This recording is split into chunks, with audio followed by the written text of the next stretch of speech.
Bonjour à tous et bienvenue dans cette vidéo où je vais vous présenter la seconde édition du El Goliath Tarot. Alors c'est un tarot que j'aime beaucoup, qui est très particulier, qui a une ambiance particulière, qui a une énergie qui est qui est unique, et je suis vraiment contente de pouvoir vous présenter cette seconde édition. Alors en fait, j'avais aussi la première édition qui était dans une grande boîte et avec un livre dans lequel l'écriture était petite et des cartes qui étaient brillantes et très très grandes. Alors ce tarot, il a eu énormément de succès, mais les gens avaient trouvé...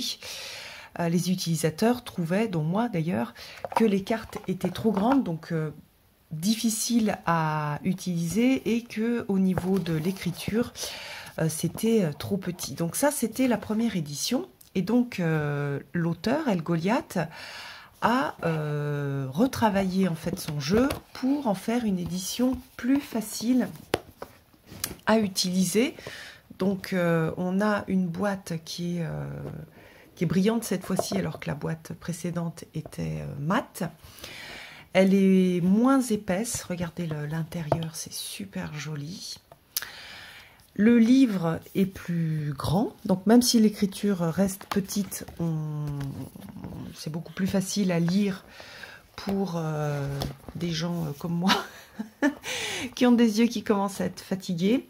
Il a conservé par contre, et ça je trouve que c'est bien, une immense représentation de la carte, donc où on voit tous les détails. Et puis ensuite donc on a le texte qu'il a écrit pour chaque carte, qui je trouve à chaque fois est super intéressant. Donc vous voyez que vous avez peut-être déjà vu la review du premier sur ma chaîne, mais donc on a le même texte avec donc à chaque fois, donc là on a le mât, ça correspond au fou, le titre, donc là le voyageur éternel, on a des mots-clés, on a le lien avec la planète, l'élément, le zodiaque, le signe du zodiaque et une pierre, et puis une explication, la vision qu'il a de la carte. Donc vous voyez avec énormément de texte. Alors, et après donc des mots-clés pour la carte inversée. Quand on veut faire un tirage rapide, on va pas forcément, un tirage rapide, ou quand on fait un tirage, on va pas peut-être tout relire, sauf si on fait un tirage d'une carte et qu'on a envie de travailler la carte. Donc ce qu'on va faire, et ça c'est vraiment pratique avec ce jeu-là, on va regarder les mots-clés, et si on fait endroit inversé, on va regarder les mots-clés endroit si la carte est à l'endroit, et inversé si la carte est inversée. Et ou alors si c'est un frein, on va regarder sur la partie avec des significations qui correspondent à un frein, donc souvent la partie inversée. Ça permet donc d'avoir une lecture rapide. Et puis le livre, c'est plutôt un livre que l'on va lire au fur et à mesure pour s'imprégner de l'énergie du tarot. Alors donc au niveau du départ, donc on a la table des matières, donc avec une présentation de ce que c'est que le travail de l'ombre, puisque c'est un jeu qui est en noir et blanc, donc déjà au niveau des couleurs qui favorisent peut-être ce travail de l'ombre. Il explique ce que c'est. Donc le travail de l'ombre, c'est un mot qui vient du vocabulaire jungien, surtout on en parle beaucoup chez Jung. Donc c'est le travail de tous les contenus inconscients. C'est ce que moi je fais principalement avec le tarot, même si si je vais faire un travail de guidance, je vais beaucoup aller explorer l'ombre et les contenus inconscients qui font que on va souffrir, que l'on va prendre des décisions qui ne sont pas forcément les meilleures pour nous. Donc ce travail de l'ombre, dans l'ombre en fait, dans les contenus refoulés, on a toute une partie qui correspond à l'enfant blessé, donc nos parties blessées, nos parties enfantines, nos colères, etc. Tout ce qui a été refoulé et qui fait que on a parfois des réactions qui nous ressemblent pas, où on se dit mais qu'est-ce qui se passe, par exemple, je suis pas forcément quelqu'un d'envieux, mais là je suis envieuse, là je suis en colère, j'ai envie de trucider tout le monde, j'ai mal parlé à quelqu'un que j'aime, voilà, on va comprendre en fait ces processus, donc c'est super intéressant, et pour moi c'est vraiment un travail quelque part d'hygiène aussi, d'hygiène psychologique voilà, qui pour moi est important de faire. Donc c'est pour ça aussi que j'aime beaucoup ce jeu. Donc il y a la définition du shadow work, du travail de l'ombre, comment est-ce qu'on intègre ce travail de l'ombre, l'introduction, comment est-ce qu'il a créé les cartes, comment comprendre les cartes, il a expliqué donc les différentes suites, comment mélanger les cartes, il y a des tirages aussi, et puis après donc toutes les cartes, et les cartes bonus, parce qu'il y a des cartes bonus. Donc, beaucoup de textes, mais pour ceux qui ne parlent pas très bien anglais, bon, déjà vous avez Google Trad, vous pouvez le faire, vous pouvez utiliser un logiciel de traduction automatique, mais aussi et surtout, vous pouvez utiliser le jeu avec Google Trad juste sur les parties résumées, donc sur les mots-clés. Donc voilà, alors il y a beaucoup de contenu, il a fait un gros travail d'écriture, et puis surtout il a transmis sa façon à lui d'utiliser les cartes, qui est, je trouve, super intéressante. Donc voilà les tirages, donc avec une guidance, alors ça je sais pas si je vais pouvoir vous montrer là, oui voilà, une guidance spirituelle, la croix celtique, pour les débutants qui ne la connaissent pas, des cartes, un tirage en 3 cartes, le tirage de l'année, le tirage oui-non. Voilà, donc il y a plusieurs tirages, et puis ensuite, comme je vous l'ai montré précédemment, les présentations de chaque carte. Alors, vous voyez par exemple ici, hein, on regardera ensuite les cartes, on a l'impératrice avec une carte qui peut faire peur, mais qui est là aussi pour faire réfléchir. Donc on n'est pas sur un jeu, léger, on n'est pas sur un doudou deck, même si en fait la notion de doudou, de jeu qui va nous réconforter est assez personnelle, hein. Ça pourrait aussi devenir un jeu réconfortant. Par exemple, je sais que Nat utilise beaucoup ce jeu-là. Peut-être que pour elle, c'est un jeu réconfortant. Donc c'est très personnel, et ça dépend de la façon dont on va développer une relation avec ce jeu. Donc moi, j'ai développé une relation presque de tendresse avec ce jeu-là, donc ça pourrait, à certains moments, être un doudou deck, parce que j'ai cette tendresse pour les cartes, par exemple pour celle-ci, avec cette mer alchimique, cet oiseau, avec sa structure d'os. Donc on voit sa structure, donc moi je travaille beaucoup avec aussi les contes de Clarissa Pinkola Estes, et on a un conte où on a une sorcière qui récupère les os, qui sont la partie qui ne peut pas mourir au niveau symbolique. Donc on a cette idée de résilience, et cette mère qui protège avec le petit qui va pouvoir grandir dans cette matrice de protection. Donc pour moi, cette carte, elle fait pas peur. Cette carte, au contraire, c'est une carte de résilience, c'est une carte de protection. C'est vraiment une carte qui, pour moi, a une grande puissance. Mais c'est parce que j'ai fait ce travail-là et que j'ai développé ce lien très particulier et très personnel avec les cartes. Donc voilà. Alors ça, c'est pour le livre. Je vous montre. Donc le précédent était beaucoup plus petit. Donc l'écriture, on avait la même chose, hein, mais les écritures étaient plus petites. Donc moi, je préfère ce livre-là. Puis j'aime beaucoup la couverture. Je la préfère aussi à l'ancienne couverture. Je trouve vraiment super beau. Donc voilà. Alors ensuite, au niveau de la boîte, il y a on va dire un support, quelque chose qui permet de porter les cartes et de les protéger, qui est bien mieux que dans la version précédente, puisque vous avez vu, moi ma boîte est vide parce que le support est arrivé cassé. Et puis c'était un support en plastique blanc, donc je préfère nettement celui-là qui est tout doux. Par contre, les cartes sont divisées en deux, mais d'ailleurs dans l'autre, non, peut-être pas dans l'autre.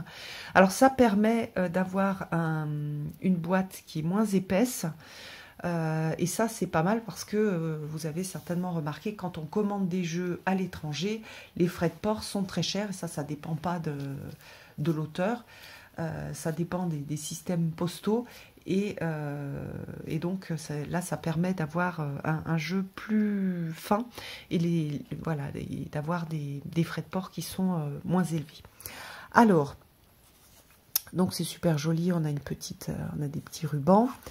Donc on va sortir les cartes. Et vous voyez qu'on a un dos qui est très très beau. Alors attendez, on va les réassembler. Voilà, comme ça. On a un dos magnifique. Le dos précédent, je vous le montre. Et puis comme ça, on va voir la différence de taille. On avait une sorte de... quelque chose de plutôt dans les verts. Alors moi j'aime bien parce que ces jeux sont en noir et blanc, mais par contre dans le dos on a de la couleur. Ici on avait du vert et du jaune. Ici on a du jaune, un petit peu de vert et du marron. Et franchement elle est magnifique, elle est très très jolie. Ce dos de carte est très beau.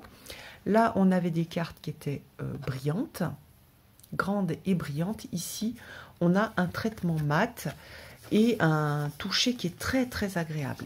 Donc voilà, alors là on avait des cartes brillantes, ici on a des cartes mates, et puis vous voyez la taille des cartes est beaucoup plus petite. Donc pour moi qui n'ai pas de grande main, je préfère en fait cette version là qui est plus petite. Et vous allez voir que on a aussi donc un ressenti au niveau des cartes. Alors je ne sais pas si ça va se voir. Si je peux trouver, je les ai pas remises dans l'ordre pour le... Alors regardez ici, on avait un énorme tas avec du doré sur les côtés. Alors est-ce que je peux retrouver le... Alors attendez, le 6 de pentacle, je vais voir si je retrouve par exemple le diable. On a un rendu qui est assez différent en fait. Je trouve au niveau du feeling des cartes, il y a quelque chose de vraiment, vraiment différent. Hop, voilà, on va recomparer juste ces deux cartes. Vous voyez qu'ici, on a quelque chose de plus clair et avec une impression plutôt photographique, alors qu'ici, on a plutôt une impression de dessin au crayon. Et donc là, on a quelque chose d'assez, un peu, comment dire, je trouve qu'il va plus nous sauter à la figure un petit peu, surtout sur des cartes comme celle-ci qui est un peu qui peut paraître effrayante, alors qu'ici, et par le toucher et par le fait qu'on a quelque chose de plus gris, alors qu'ici on est sur du noir et blanc, on a une impression, je trouve, en tout cas pour moi, ça me fait cette impression de douceur qu'on n'avait pas dans le jeu précédent. Donc voilà, alors pour ceux qui ne le connaissent pas, je vais quand même vous montrer toutes les cartes. Donc il y a beaucoup de cartes et une partie des cartes c'est un oracle. Donc quand vous achetez ce jeu là, vous n'avez pas juste un tarot, vous avez aussi un oracle qui est associé au tarot. Alors est-ce que je vais alors le page d'épée, alors ça doit être ça le début du petit oracle qui est fourni avec le jeu. Donc après c'est au choix, il y a des gens qui utilisent toutes les cartes, moi je les sépare, c'est-à-dire j'ai d'un côté l'oracle et de l'autre le tarot, et quand j'utilise le tarot, j'utilise que les cartes de tarot, et parfois j'utilise que l'oracle, et parfois quand je fais un tirage, je fais d'abord les cartes de tarot, et par exemple je peux préciser avec une carte d'oracle. Donc là on va regarder le tarot. Alors, à chaque fois, comme je vous l'ai dit, on va avoir, comme ici, donc le numéro de la carte, donc 0, ça correspond au fou, donc de foule, et puis l'éternel vagabond, et puis voilà, on a cette représentation qui est vraiment chouette, avec cette petite souris qui saute dans le vide. Alors, c'est un jeu qui aussi a des... comment dire, il a un univers donc animal avec quelque chose de très chamanique. Donc vous voyez ici, on a le maître alchimique qui correspond au magicien et qui est juste incroyablement beau. Il y a vraiment un travail avec les animaux et avec des représentations très qui font assez anciennes, qui font très tribal en fait. La grande prêtresse est magnifique aussi. Vous voyez qu'on a, on a aussi beaucoup de petits symboles. Donc là, avec un lien avec l'Égypte à travers l'œil, à travers la lune et à travers l'anque, la croix de vie. Donc la mère, l'impératrice, l'empereur. Et je trouve que le titre, à chaque fois, donne des indications sur la signification de la carte. Donc ça, c'est le père qui va diriger. Donc on a cette idée de mettre de la structure et de diriger dans cette carte de l'empereur. Le hiérophante avec le maître des clés, avec une ouverture sur plusieurs systèmes de croyances, de religion. Et ça, j'aime aussi énormément. Regardez les amoureux comme il est beau, avec ces cœurs qui sont reliés. Dans le chariot, on a quelque chose d'assez sauvage. Et c'est le chariot d'Osiris. Il est super, super beau. Il a vraiment une qualité d'artiste et de dessin, en fait, qui est assez incroyable. La justice, hein, parce que tout est dessiné. On n'est pas sur de la photo, on est sur du dessin. L'ermite, j'adore aussi. J'aime beaucoup le choix qu'il a fait des animaux. La roue de fortune. La force, avec le cobra et le lion. Donc une façon de représenter la force très différente. Et qui est un peu sa marque de fabrique. Le pendu, avec le singe suspendu. La motte, c'est l'oiseau de nuit pour la mort. Elle est super jolie aussi, j'aime beaucoup. Oh, regardez la tempérance, avec les poissons et les lotus, avec le signe du yin et du yang, avec cette idée d'équilibre. Le diable, le maître des mensonges, avec une vision assez effrayante du diable. C'est celui aussi qui représente l'ombre.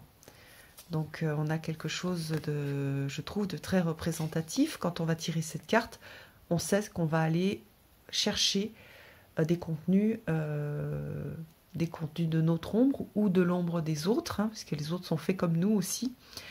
Et on a cette idée de le reconnaître. Et à partir du moment où on le reconnaît, il n'a plus autant de pouvoir sur nous. La tour. Mais aussi, ce que j'aime, ce que j'ai oublié de dire, j'aime bien ce côté aussi très ancré. Hein, le diable, c'est pas que ça aussi, c'est la partie... il y a la partie de l'ancrage, la partie de l'incarnation, la partie du corps qui est aussi dans le diable, le corps qui nous attache à l'existence terrestre.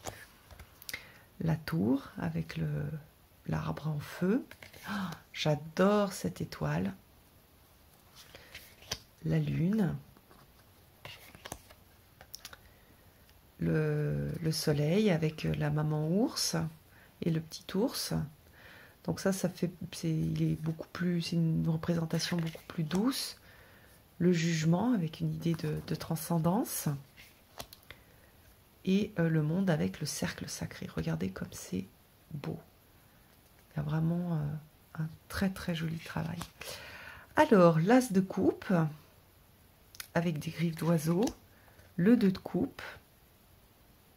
Donc on a aussi ce travail alchimique. Hein. On a El Goliath a pas mal travaillé aussi avec l'alchimie. Donc il nous donne des pistes d'alchimie. Le 3 de coupe, le 4, qui est superbe. J'aime beaucoup aussi dans le 4 de coupe, c'est cette idée de livre, de boule de cristal. C'est très original et en même temps, c'est une ouverture sur la signification de la carte qui est très intéressante. Vous voyez que c'est un jeu qui se prête énormément à la projection aussi. Hein. Il est fait pour. D'ailleurs, dans la projection, on va aller à la découverte de notre ombre. D'ailleurs, c'est dans la découverte de l'ombre, dans la rencontre entre le conscient et l'inconscient, qu'on va aussi trouver, qu'on va contacter notre âme et la guidance de notre âme, de notre moi supérieur. Le 8 de coupe, le 9 de coupe, avec le pélican. Et regardez comme le 10 de coupe est beau. Il est vraiment très beau. Le roi de coupe. La jolie reine de coupe. J'adore les cavaliers. Vous allez voir, il y en a un autre aussi. Les cavaliers sont magnifiques, cavaliers de coupe. Il y en a un autre qui est très très beau. Le page de coupe. Superbe. Regardez cette douceur dans l'image. On a vraiment une douceur, une délicatesse incroyable. Alors, l'as de pentacle. Le 2 de pentacle. Le 3, avec les 3 maîtres qui sont sages. Donc, on a cette idée un peu impressionnante de ces maîtres. Et donc, on peut travailler sur cette idée de... comment dire, le fait que on les a mis aussi peut-être sur un piédestal, qu'on se sent tout petit, on peut vraiment se projeter et trouver des choses très intéressantes dans les cartes. Le 4, alors le 5, c'est une carte qui fait peur en fait, hein. Cette idée de la montagne de la difficulté. Le 6 de pentacle, le 7, superbe aussi, le 8, regardez ce 9 de pentacle, comme il est beau. Donc on a une alternance de cartes qui sont douces, qui sont belles, qui sont plutôt du côté lumière, et on va avoir des cartes qui sont plutôt du côté de l'ombre et qui vont peut-être plus s'effrayer. Mais à nouveau, comme il est hautement, il est vraiment, il favorise la projection, les cartes qui vont vous faire peur ne sont pas forcément les cartes qui feront peur aux autres, c'est-à-dire ça dépend vraiment de votre monde intérieur et de ce qui s'y trouve et de votre peur, de vos peurs d'enfant, de vos problématiques qui sont irrésolues. Donc voilà. Super beau, j'adore ce set de bâtons avec ce castor. Enfin, c'est pas un castor, c'est une loutre, je crois, qui est en train de faire un petit barrage. Superbe 8 d'étoiles avec cette descente d'étoiles filantes. 8 de bâtons avec ces étoiles filantes. Le 9, le 10. Le roi de bâton, magnifique. Oh, j'adore la reine de bâton. Regardez comme elle est belle. Regardez le travail au niveau des yeux. Il y a...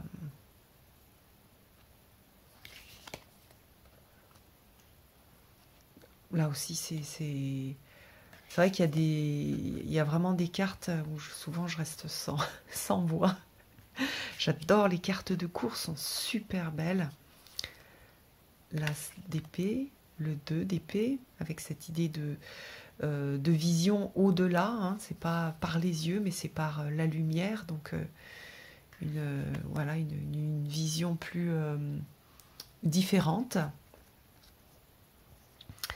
Le 3 d'épée, donc là on a quelque chose qui fait très Rider-Waite. Le 4, avec, je trouve, peut-être quelque chose lié aussi au conte avec Alice. Le 5, avec les scorpions.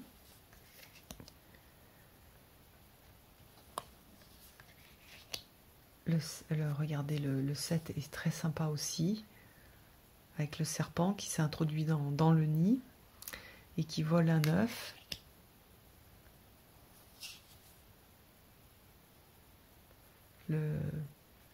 L'ours qui est prisonnier de la glace.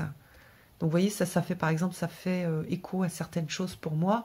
Donc c'est pour moi la carte la plus effrayante du jeu. Alors pour pas mal de gens, Ça ne sera pas forcément celle-ci. Celle-ci est magnifique. J'adore ce 9 d'épée. J'aime ce côté effrayant de la mer avec la toute petite tortue. Mais on a ce côté aussi du courage. On a ce côté de... Ben, la tortue, elle est sur la plage. Donc, on peut vraiment apporter tout un tas de significations qui sont très nuancées dans les cartes.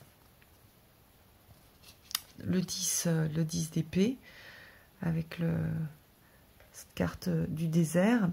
Alors, El Goliath, c'est vraiment quelqu'un qui va à la rencontre de son ombre et qui aime se confronter à ces contenus qui sont parfois effrayants, enfin souvent effrayants, puisqu'on n'a pas eu envie de voir, parce que je sais d'ailleurs pour ça qu'ils sont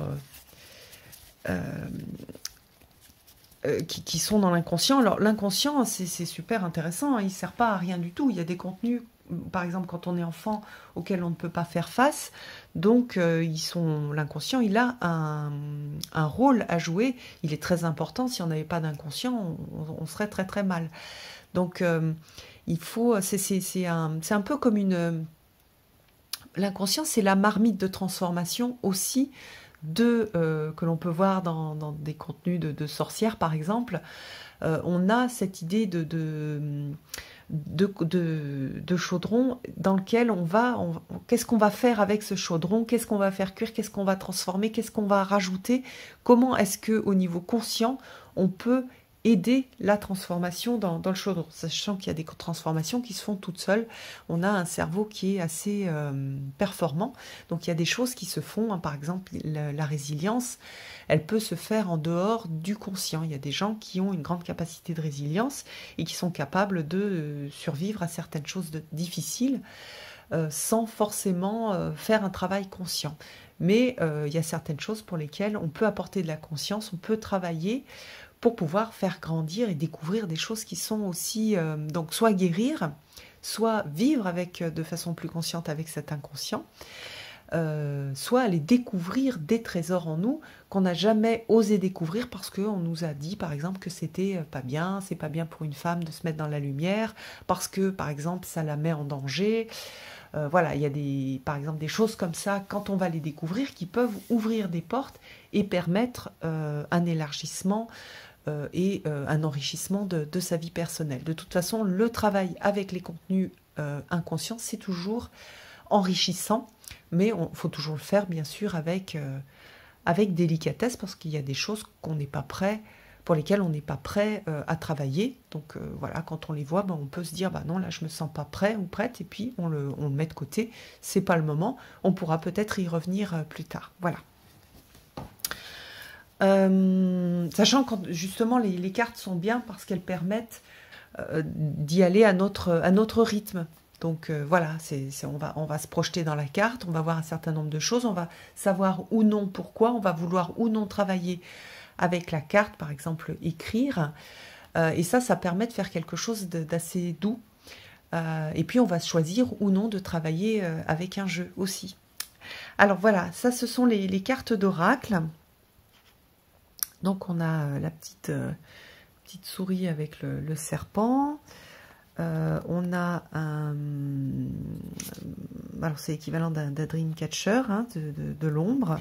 Donc c'est des cartes aussi qui sont pas mal pour si vous travaillez avec un hôtel, si vous avez envie de travailler sur un sujet. Par exemple, vous voulez faire ce travail de l'ombre, vous pouvez, pour favoriser la remontée des contenus inconscients, faire un petit rituel, sortir cette carte, mettre une bougie et vous préparer mentalement pour ce travail et pour, par exemple, un tirage qui est où vous avez l'intention de travailler les contenus refoulés. Alors là, on a cette idée d'expansion pour grandir. Même chose, si on a besoin, on est dans une période de transformation, on a besoin de changer de peau, on peut utiliser cette carte-là. Donc là, le cœur sacré. Donc moi, je l'ai utilisé pour travailler avec l'archétype de Marie. J'adore celle-ci. C'est comment dire, au niveau karmique, on a un lâcher au niveau karmique. La nature, elle est magnifique aussi. Celle-ci, elle est tellement belle. J'adore cette carte. Là, on a le feu sacré.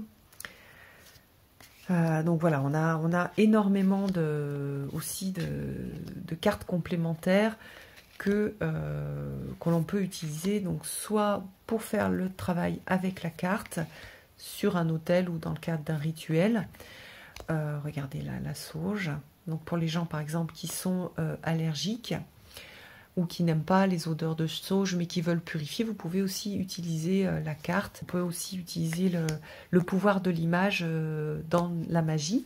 Et puis il y a une carte oui-non, donc c'est l'équivalent de la pièce.